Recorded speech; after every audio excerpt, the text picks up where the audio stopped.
Hey, what's up everybody? Rob Marzullo here, Ram Studio Comics. Welcome back. So welcome to this video series, Let's Create a Supervillain. We'll go ahead and get started. I'll start drawing out a basic static pose. So we did one a while back, you may or may not have seen, of Let's Create a Superhero. And it did really well in the way of likes and comments and things like that. So it was a very interactive experience.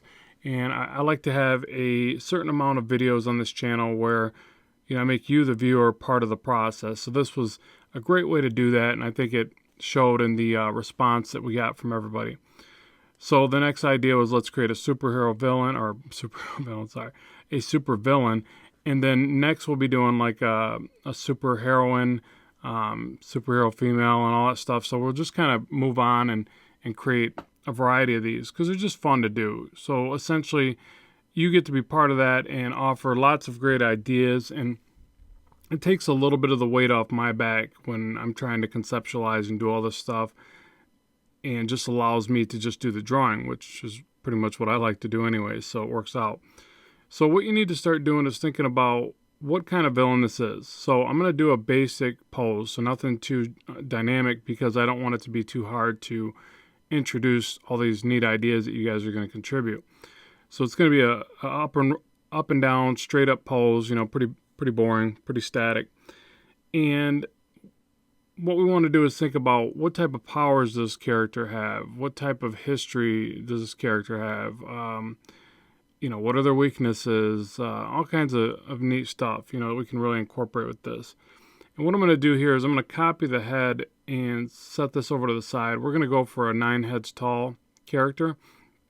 Now, generally, I'll work at about 8 heads tall, but what I've been doing lately is doing some 9 head tall characters, and what it ends up doing is it kind of forces you to do a little bit more elongated, more animated type character, I think. So traditionally in standardized, fine art or regular drawings of people, you're going to be at about 7.5 heads tall, 8 for a little bit superhero, and 9 if you really want them, again, more animated and more superhero-esque or villain-esque or whatever you want to call it. So yeah, so that's what I'm doing here just to get the proportions right. So you notice I would have quickly ran out of paper if I would have went with my first sketching. And that's one of the things that I think can be a drawback to the way that I draw. I'll sit there and kind of I won't fill out my proportions right in the very beginning.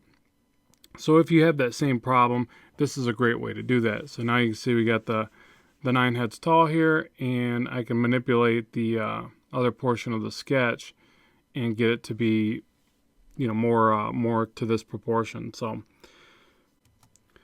okay, so now I'll hit Command T, and we'll scale this up to our creepy totem pole of heads here, and hit Enter, and just kind of keep working on this. So yeah, try that method. I know I've talked about it before, and like I said, I generally would go with 8 heads tall, but now I've been leaning more towards 9. And it does just give you a nice basic unit of measurement to start with. Obviously, it doesn't tell you how tall to make the torso or the legs. There's different ways to measure that as well.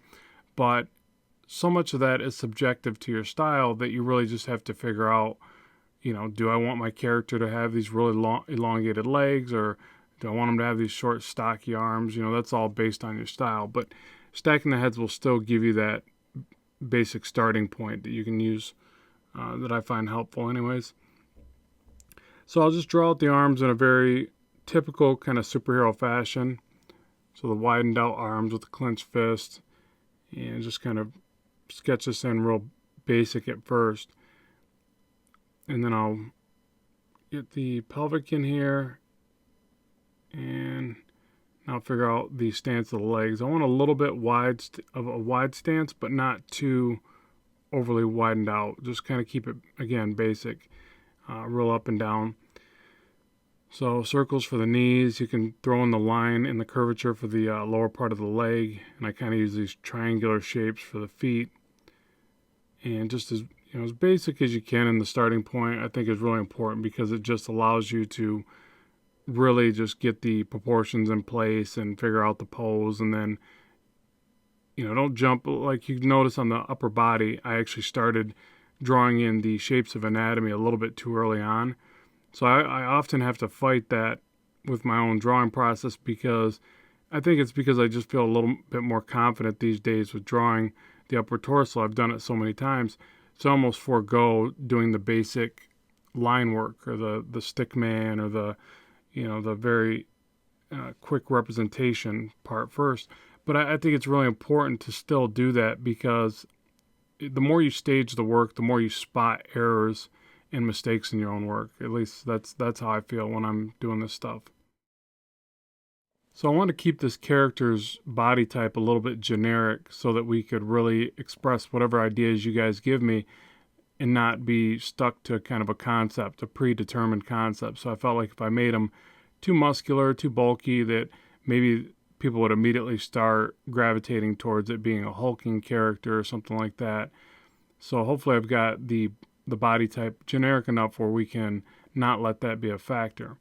Because generally you'd start entirely script first, and then you would work out even the proportions and the overall look of the character.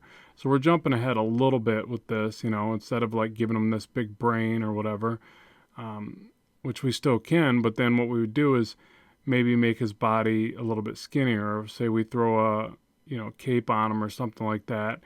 We want somebody that flies. We can draw the quick little superhero cape on there.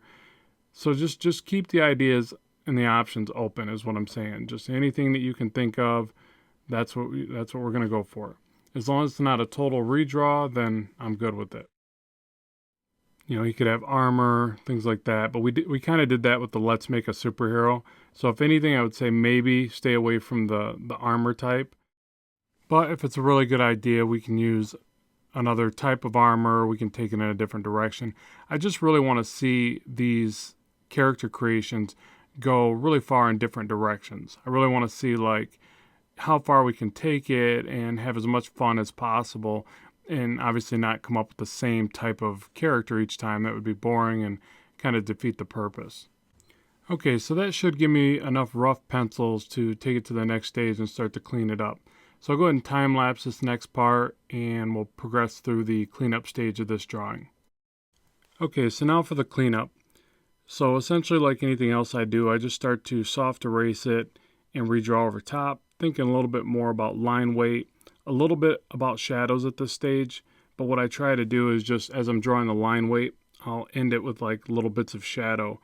So I'm not really blocking in shadows at this stage yet, but I'm already kind of thinking about it. So I'm not just drawing, like if you notice with the legs there, I just did basic lines, and now I'll go back through and kind of touch up the edges with just little bits or hints of shadow. It just helps me kind of round out the forms and think about the character in a little bit more of a three-dimensional space. And then, as always, I start to struggle with feet and hands. Gotta love it. They're always tricky. Even with a boring pose like this, they can still give you trouble. And as you probably know, I've got various tutorials just on those. But as I progress and get better at it, I'll share new tutorials on those topics, because they're just always one of those things where you continually just have to try to draw them from every feasible angle and just play around with them and constantly learn. I don't think that you ever stop getting better at hands. They're just so tricky, and there's so many dynamics that are involved into them. So yeah, so essentially all I'm doing here is just getting it to a level where at least the line works clean. I don't want to refine it any more than that, just because we're still going to try to figure out what this character is going to be all about. So, I just want to leave it kind of open to whatever we might add. I don't want to do too many shadows if we're not set on what the suit might actually look like and things like that. Alright, so there we have it. That's our basic starting point of the supervillain that we're going to create. So now what I need from you, just to reiterate, is ideas about powers, concept, background, history, you name it. Weaknesses, does he use gadgetry? Does he just have these super crazy powers? Is he just a really evil, maniacal jerk? Who knows? Whatever.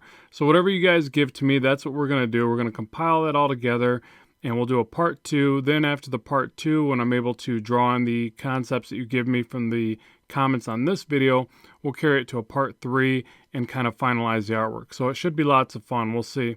So as always, thanks very much for tuning in and watching. Be sure to follow me on Gumroad where you can get my video tutorials and custom brushes. And as always, keep drawing, keep having fun, and I'll talk to you soon.